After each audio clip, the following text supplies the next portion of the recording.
Hey YouTubers, it's Armed Citizen 76 back at you again with another video here.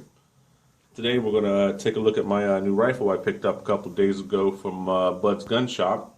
First time I dealt with them, but here we have a Mosin Nagant 9130. This one's a 1943 Izzy. Picked it up for $149 with free shipping from Buds. Did have shipping insurance though I paid for. I believe my total came to $155.74, and then I paid $29 for my FFL, so I was about $185 for this rifle. And online, that was the cheapest one I could find. I checked Classic and AIM and a few other websites that I deal with, and that was the cheapest one. So I went ahead and picked it up. And if you've been watching my videos, you've seen that I picked up a Mosin Nagant M44 a couple weeks back, and just kind of got that fever, I guess. They say once you get one, you can't just have one, you end up buying more, and I guess it's true because I'm doing the video on this one here, and I got another one coming in the mail right now for me, and then I'll do another little review on that one. I bought that one because it's a little different than this one, and I'll tell you about that in the next video. But I'll kind of show you what I picked up here and tell you about my experience with BudgsGunShop. And like I said, I paid $149. I've got a 9130. Of course, you know, most of all these rifles, you know, when you get them, the barrels are kind of dark, you know, a little bit black. You know, I haven't really seen anyone that's quite what you would say shiny, but the rifling is in good condition on this. It's actually a little bit better than my M44, and what I did was I just took one of these rounds here and find out if the barrel's been counterbored. You can just take one of these and stick it down in the into the barrel here, and if it reaches the casing, more than likely it's been counterbored, and this one's nowhere close to that. So as you can see how far that's sticking out there. Now my M44 goes just a hair farther in the barrel than this does, and I come to find out, doing some research on Mosin Nagant .net and some of those other websites, that they made these rifles in a few different riflings, like .308 through like .311. So that's probably the difference there. Still going to slug the barrels, just be on the safe side, and don't know if I really need to slug it because I don't plan on shooting reloads through this weapon. I don't reload.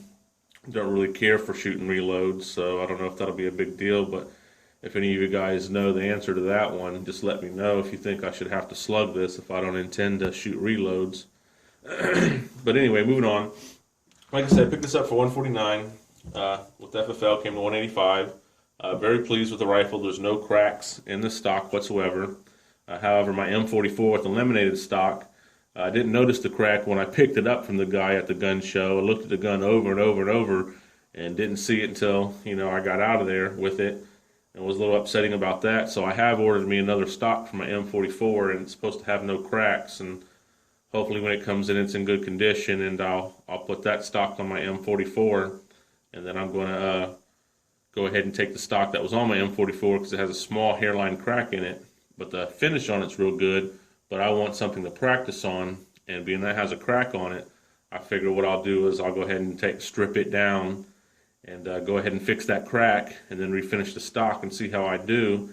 And if I did good on it, then I'll go ahead and move on to the rest of my Mosins and strip the stock down on them and refinish them. And then I'm going to get into polishing the bolts. Well, you know, you kind of take some sandpaper to the bolts and smooth them out, and take some polish to it with a buffing wheel, and try to get it to look like a nice, you know, piece of chrome. I haven't really made my mind if I was going to do that yet or not. If I do, I may practice with some other metal, or just order me in another Mosin Nagant bolt or a piece to it, or maybe the stock that I'm getting in, the butt plate on it, take the butt plate off of that stock and try polishing it and give it a try and see if I like it. But all in all, like I said, I'm pleased with the rifle. There's no cracks in the stock. The bluing's in pretty good condition. Barrel is dark, but I'm going to try to clean it. I've already took the gun apart and cleaned it. It had very little cosmoline on it at all. And so that was real easy to clean, and I just wanted to take it apart and take it out of its stock and give it a good cleaning and put it back together. And then when I get ready to make my mind up I'm going to refinish the stock, then I'll spend a little bit more time on the barrel with some Bore Bright and some other products to try to get it a little bit cleaner, even though I didn't have the correct bore brush to scrub it with, so I kind of just ran patches down the barrel with solvent on it.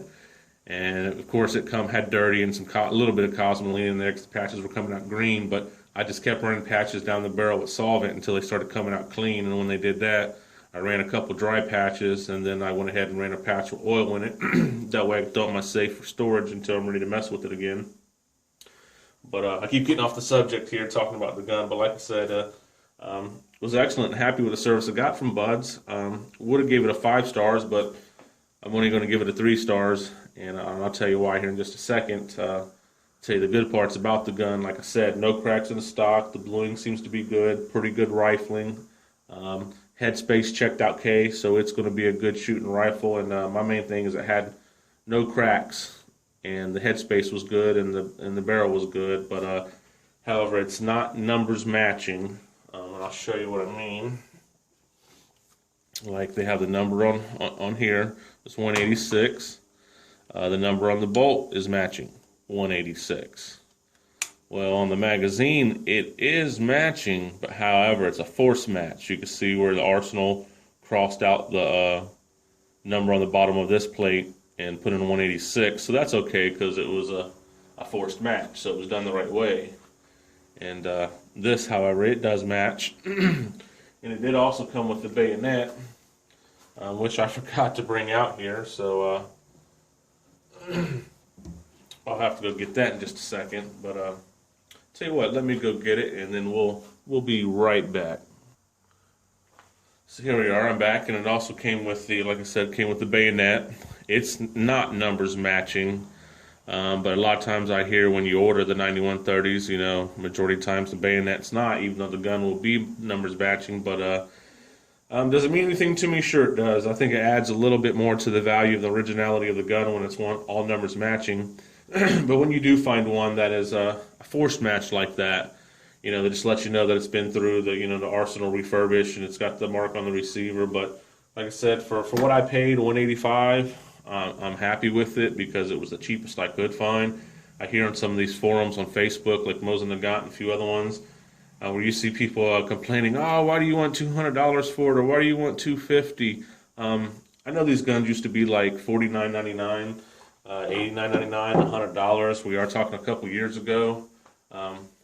We're not importing any more Russian arms, so we're dealing with what's in the States. So as stuff starts to dry up, it always tends to get more expensive.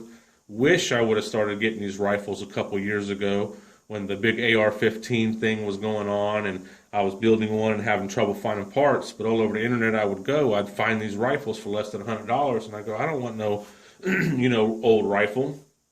And then I just happened to come across one day and decided I wanted one. Once I got it, now it's like I can't stop. It's been 2 weeks. I've got 3, and I see more in the future if I can find the ones I'm looking for.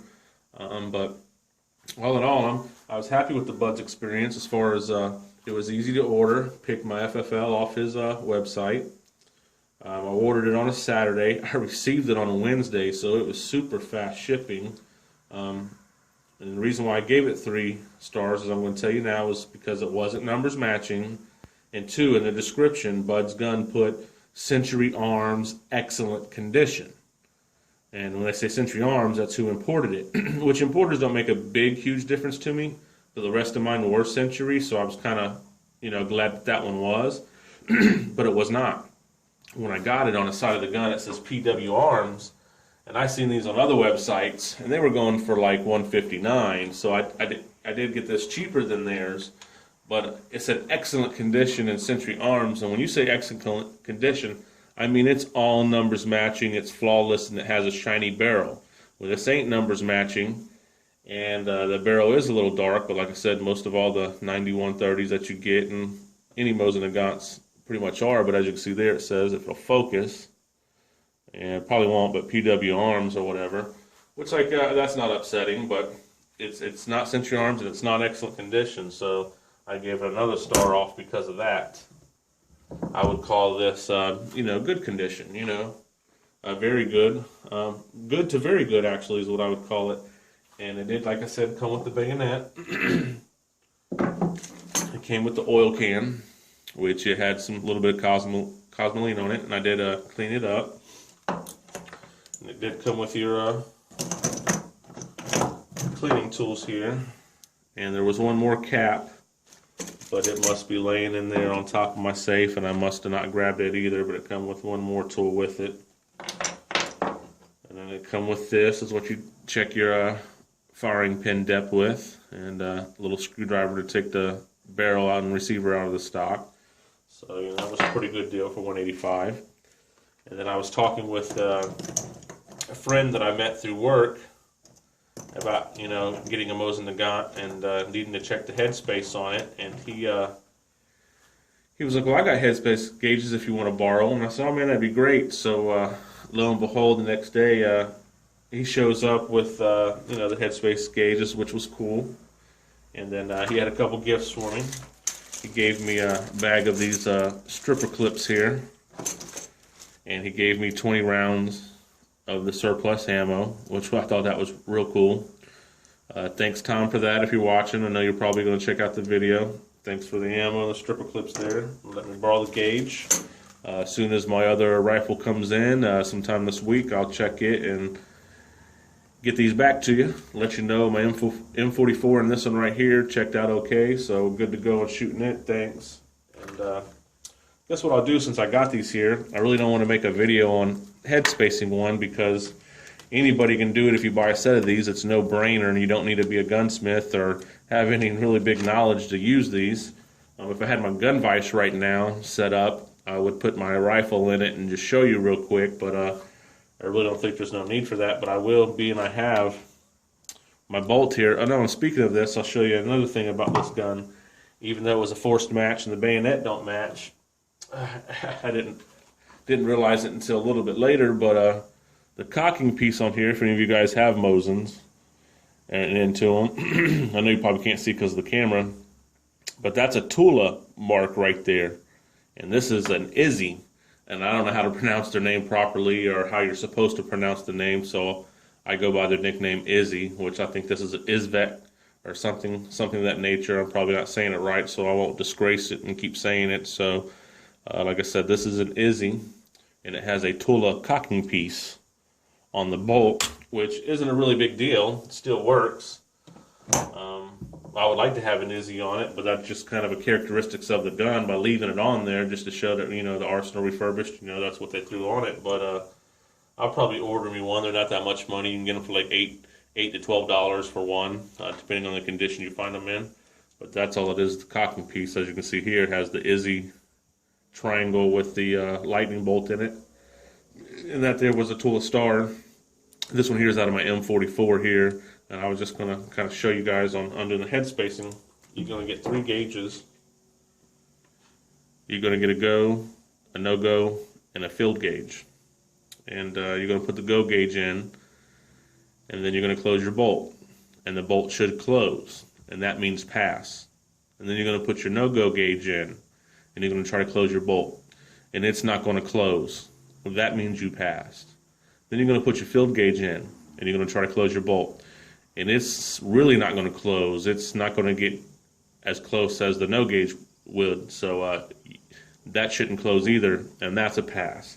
So I closed my bolt on the go gauge, and I could not close it on the no or the field, so I passed. I'll kind of show you how that works. And what these are is they're just different sizes, different thicknesses is what they are. And they're cut to fit into the end of your bolt here. And I'll just pick up one of them. This one's like the no-go. And see a little notch here for your extractor there, and you got the little notch here cut out for the extractor. So you kind of just slip that right in there like this. You can see how it just fits right in the head of that.